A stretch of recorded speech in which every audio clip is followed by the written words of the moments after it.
I miss them so much.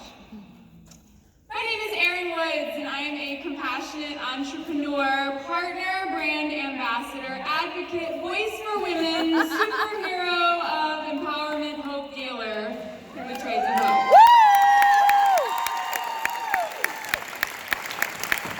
You can call it anything you want, but my joy and love in this world stems from three places: my faith, my sweet, beautiful family, and Trades of Hope. I have been with this beautiful company for 6+ years, and it has truly become part of my identity. I was only months into this journey at the first retreat, less than a year, that I attended, and I had no idea where it was all going. And I know so many of you are here for your first Inspire. Who's here for their first retreat? I can tell you that your being here this weekend makes a huge statement about your willingness to find out where your story is going. And it's such an honor to have all of you here. I know it takes a huge sacrifice of time and resources to get into this room this weekend. So thank you so much for making that sacrifice and being here. So Trades of Hope came into my life when I most needed it, which I think is a lot of our stories. But I was home on a year leave of absence from my high school teaching job. I was home with a toddler and a baby, and I was home alone most of the time. I was really trying to make new friends and find new circles, but if you've ever been through that process, you know that it's kind of a long road and it can be really lonely. And so hosting a party with Trades of Hope with my dear friend Katrina truly saved me in a lot of ways. When it was time for the party to close, honestly, I didn't have some big plan. I just didn't want it to be over, so I joined. And in my Trades of Hope business, I found a new subject matter to dig my teeth into. I found a new creative outlet, and I just found something that inspired me. I found Trades of Hope, and I started sticking stickers on catalogs and watching trainings and doing parties. I just started to do the ordinary tasks of our business, and I just enjoyed it.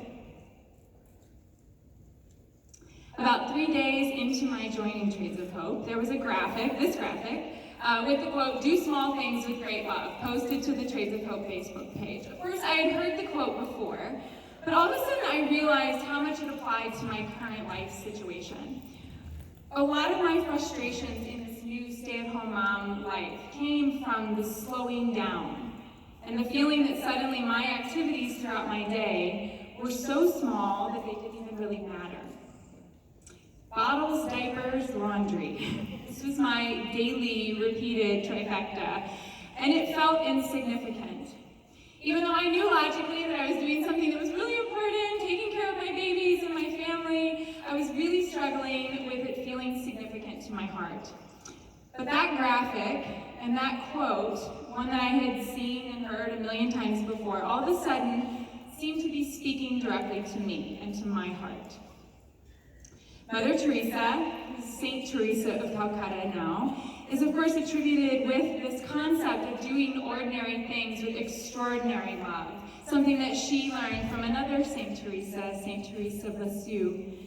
Saint Teresa, Mother Teresa, loved the one person in front of her. Her mission and ministry wasn't about the masses, it was about the one person in front of her. And she carried out her mission, which is quenching God's thirst for us, one person at a time, one soul at a time.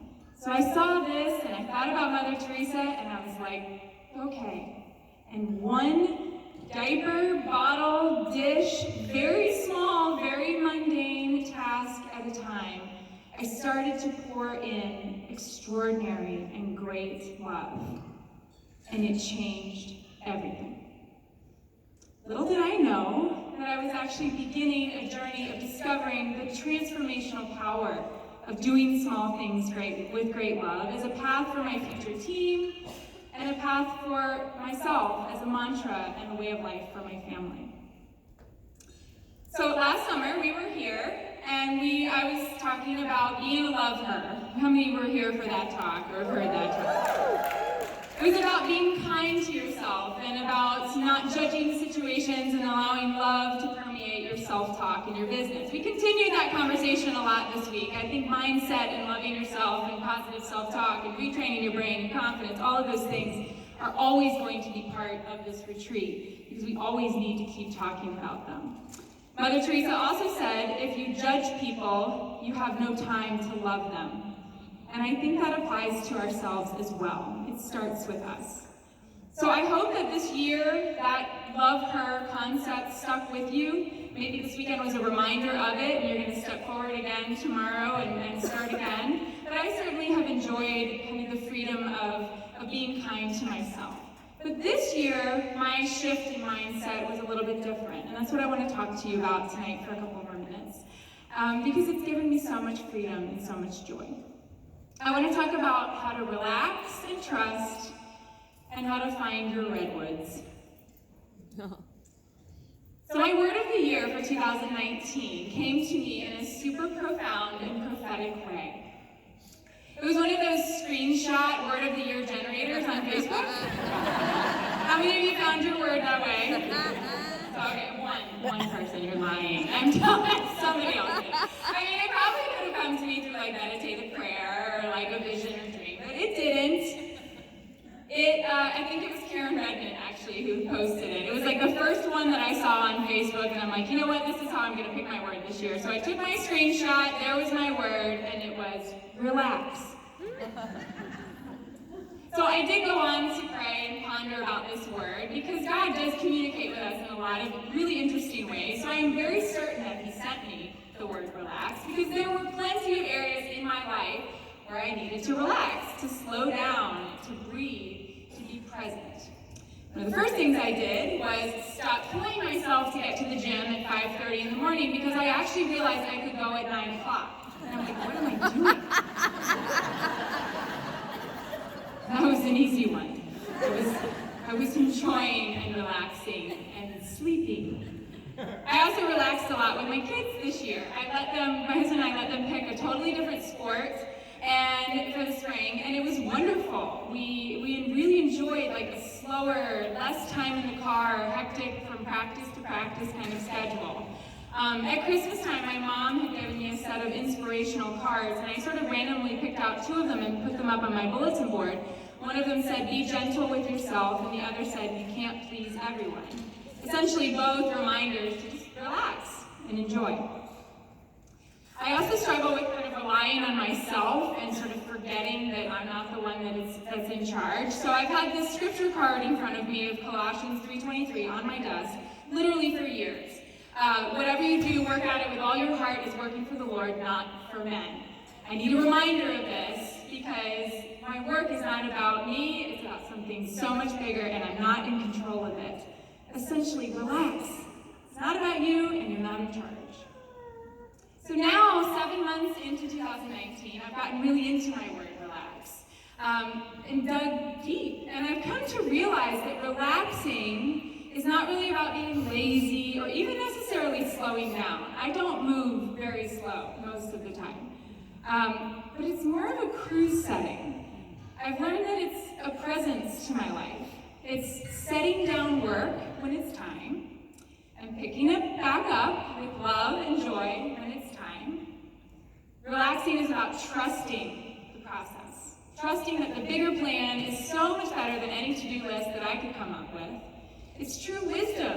It's letting go when necessary, but also grasping tight when necessary. It's picking battles, but also giving in. When I think about relaxing, I just think about a breath and a pause and just taking the moment to live in the moment so you don't miss the moment altogether. And if the word relaxed doesn't describe your business, I would really urge you to explore that. Give yourself permission to enjoy the moments. And don't let the roadblocks or the big obstacles or the potholes or whatever happens along the way throw you off course. Be soft and malleable if you need to at times. Be gentle with yourself and know that you can't please everyone, and that's okay. Embrace and explore relaxing into your business, trusting that you can be a human being and not a human doing, and you can be successful and happy. When we relax, relax and enjoy and trust in our business, lives change. But sometimes we feel weak. Sometimes it's, you kind of feel empty or alone, or like you hit the wall and you cannot take another no. So what do you do then? You find your redwoods. I had the incredible opportunity to go to California in May for a retreat with Jill Butler and Jess Argetsinger and Gretchen Heichkins, and we were graciously hosted by Milan. And I had never been to California before, and Sonoma County was everything that I dreamed it would be. Even though it was raining the entire time, and it was really, really cold, there was no way that this gorgeous place full of passion for nature, wine, and beauty could be dampened for me for a second. And of course, my companions were four of my most favorite people on this earth. So this picture is a history of friendship, formed through the shared experience of Trades of Hope. And your story could be starting this weekend. Mine started at the first retreat in January of 2014 in Daytona Beach. I attended that retreat not really knowing anyone. I was super nervous and anxious, and I walked into the room feeling like everybody else already knew each other and were like best friends. But it was the beginning of really understanding why this sisterhood is so important and so vital. I met Jess first, and I met her at that retreat, and she was probably the first person in this business that I kind of Facebook stalked. I met Jess and was completely starstruck, and I sat at her table that night, and I watched her go up on stage in this blue maxi dress, and she got recognized for being a leader and a top seller, and she was a director, and she had a team, and she had been to Haiti, and I was like, oh, she is so cool, and she is so lovely. She did a training that weekend, and I got to know her a little bit better, and she just had this, that Minnesota vibe, and I knew I wanted to be her friend. I also wanted to do my business like her. I knew immediately that she was somebody that I wanted to emulate. She loved people, and she radiated Christ's love in her business and everything that she did, and everything that she does. Over the years, we have become friends, and we have traveled together and laughed together and danced and cried and prayed and celebrated. We even promoted to national director within hours of one another. She was first, and appropriately I followed, because I have always followed Jess where she has led me. Jess, I love you. I don't know where you are. I keep looking for you. There you are. And your influence over my life. I met Jill Butler in Haiti in May of 2014. We had our first full conversation in line at customs after landing in Haiti. And we talked about our families and our former careers in education and, of course, Trades of Hope.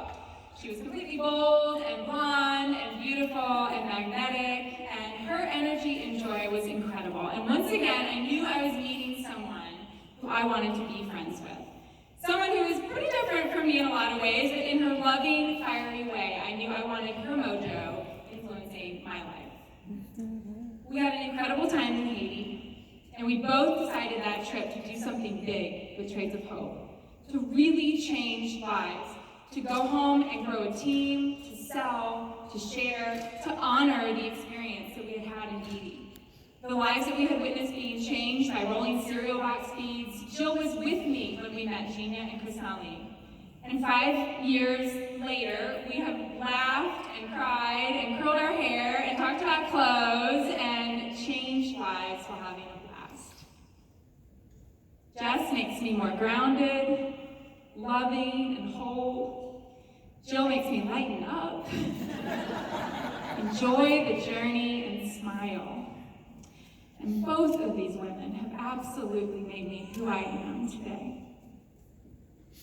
So while we were in California, we did actually spend a lot of time working. It wasn't all just wine and food and spa time, although there was that.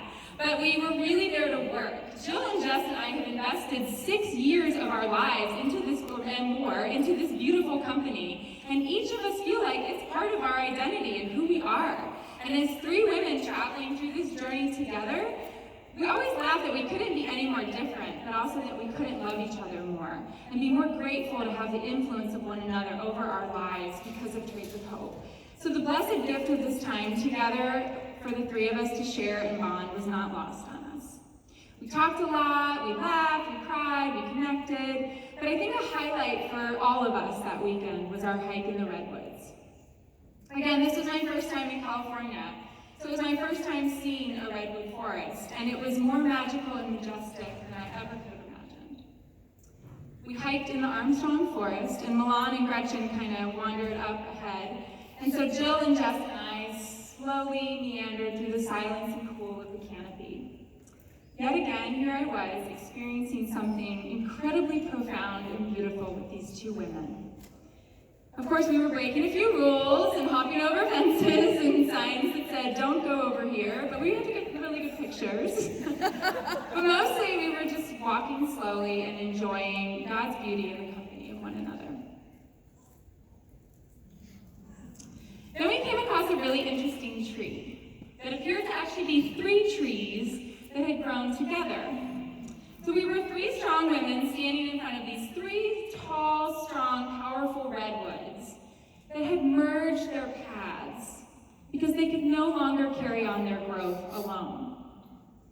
Redwood trees survive and live for thousands of years, not because they are independently strong, but because when the journey gets tough, they lean in to one another for strength.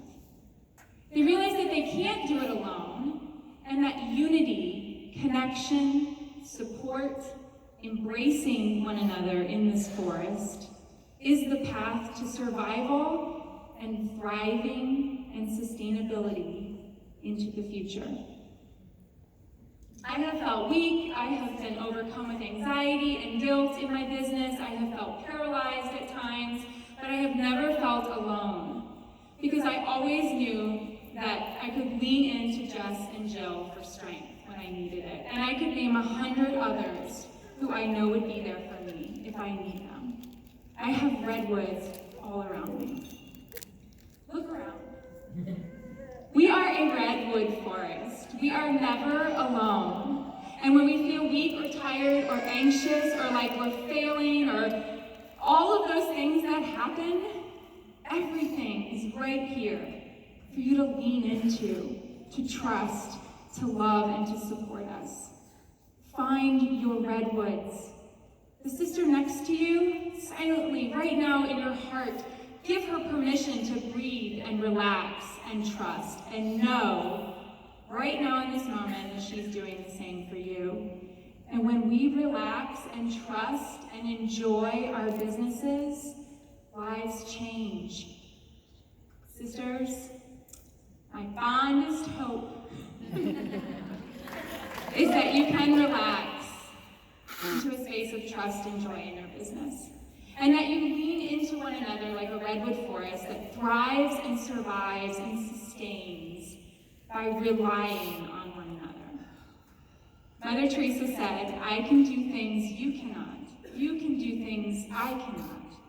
And together, we can do great things." You never have to do it all, have all the answers, or be perfect. Keep doing those small, ordinary things with extraordinary love. Know that you are never alone. You have your redwood forest to seek out, to love you extraordinarily, to support you always, and to be a beautiful influence over your life because of this common story that we all share, that is Trades of Hope. Thank you.